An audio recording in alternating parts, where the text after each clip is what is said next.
சிறகடிக்க ஆசை. இன்றைக்கி அவங்க அவங்க அம்மாவும் ரோகிணி அவங்க அம்மாவும் இந்த கிறிஷும் இன்றைக்கி டிஸ்சார்ஜ் பண்ணுறாங்க. அப்போ முத்துவும் மீனாவும் இருக்கிறாங்க, ரோகிணியும் இருக்கிறா.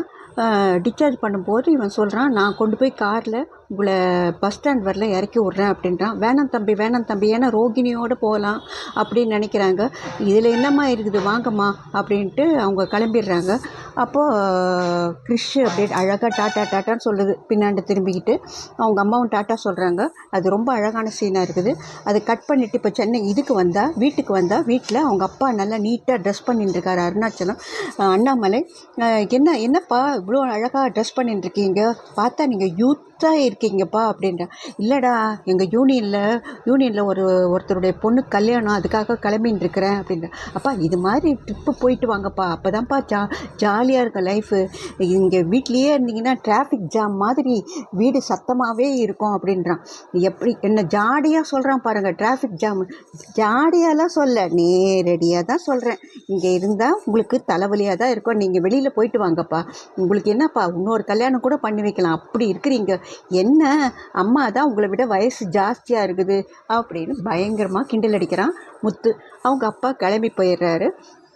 அப்போ முத்து வரான். முத்து வந்து இவகிட்ட அவங்க அப்பாவுக்கு கஞ்சி கொடுத்து அனுப்புகிறா, ஒரு நியூட்ரிஷன் கஞ்சி கொடுத்து அனுப்புகிறா.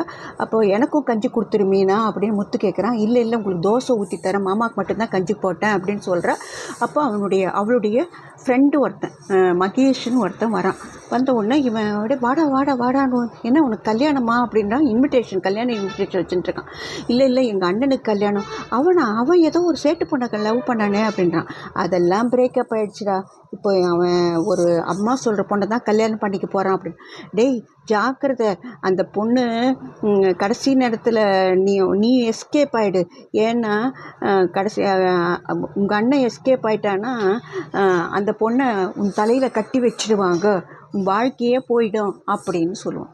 மனோஜை இன்சல்ட் பண்ணுறதுக்காக அவன், ஏன்னா அவன் கல்யாணத்தப்போ ஓடி போயிட்டான்ல, அதை இன்சல்ட் பண்ணுறதுக்காக அவன் அப்படி சொல்லுவான். டே அப்படிலாம் ஆகாதுடான்ட்டு அவன் ஃப்ரெண்டு போயிட்ட உடனே இவன் மனு சொல்கிறான், பாருமா யார் வந்தாலும் இவன் சும்மா இருக்க மாட்டான், என்ன எதாவது இழுத்து விட்டுக்கினே இருக்கிறான். டேய் உன்னை இழுத்து விடலடா. இது மீனாக்கும் ரொம்ப ஷாக்கிங் ஆகிடும். அப்போ அவங்க அத்தை சொல்கிறது, அவங்க சொல்லும்போதே அவளுக்கு ஒரு மாதிரியாக இருக்கும்.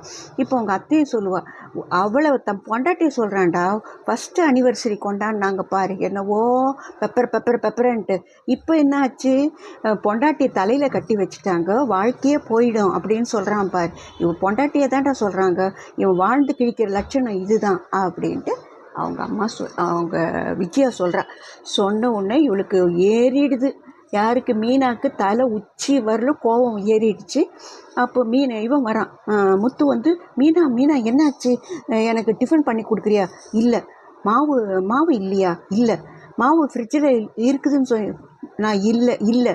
அப்போது எனக்கு உப்புமா பண்ணி கொடு, நீ தான் உப்புமா தான் நல்லா பண்ணி தருவிய, ரவை இல்லை.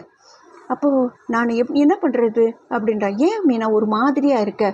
ஒன்றும் இல்லை அப்படின்றா. அப்போ அவன் மனோஜ் வரான், எனக்கு டைம் ஆச்சு, அவளு ரோகிணின்னு சொல்கிறாங்க, எனக்கு தோசை மட்டும் போதும் மீனா அப்படின்றாங்க. தோசை மாவு இல்லை அப்படின்ற.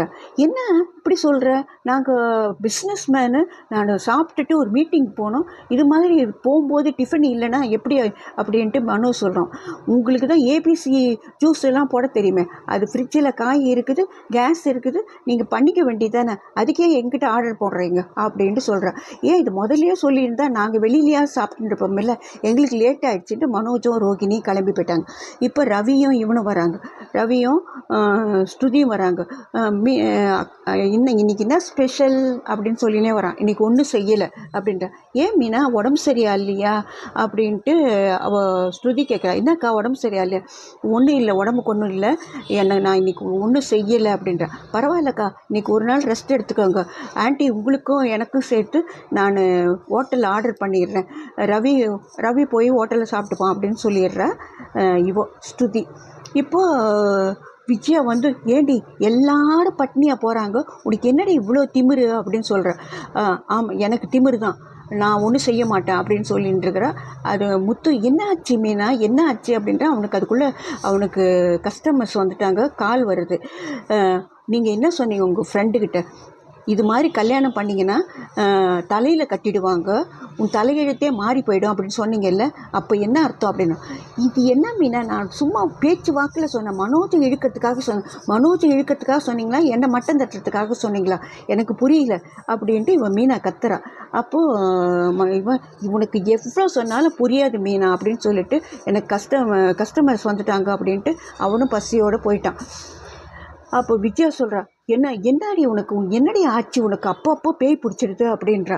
அவள் பேசாமலே உள்ளேயே கிச்சன்லேயே நின்றுட்டுருக்கா, கோவமாக நின்றுருக்கா மீனா. அப்போ அவங்க அம்மாக்கிட்டேருந்து ஃபோன் வருது. அவங்க அம்மா கேட்குறாங்க, என்ன மீனா நல்லா இருக்கியா அப்படின்றா. அப்படின்றா. என்ன மீனா என்ன ஆச்சு, மாப்பிள்ளை நல்லா இருக்காங்களா, நல்லா தான் இருக்காங்க அப்படின்ட்டு எல்லாத்தையும் குத்தி குத்தி பேசுகிறான். என்னடா ஆச்சு அப்படின்னு அவங்க அம்மாவுக்கு ஒரு மாதிரி ஆகிடுது. அப்போ அவன் தம்பி வரான். அவன் தம்பி வந்து, தெரியும் அக்கா அங்கே எங்கே நல்லா இருக்க போகிறாங்க, அக்காவுக்கு ஒரே எதிரி, அங்கே 2 எதிரி இருக்காங்க. ஒன்று விஜயா அவங்க மாமியார், ஒன்று அடுத்தது மாமா ஏதாவது குடிச்சிட்டு வந்துட்டு தகராறு பண்ணியிருப்பாரு, அதால் தான் அக்கா இப்படி கோவமாக இருக்காங்க அப்படின்ட்டு தம்பி சொல்லிட்டு போகிறான். அவங்க அம்மாவும் தலையை பிச்சுக்கிற மாதிரி இருக்கிறாங்க. ஒரு வார்த்தை எல்லாருடைய மனசையும் இங்கே குழப்பிட்டு இருக்குது. சிறகடி காசு.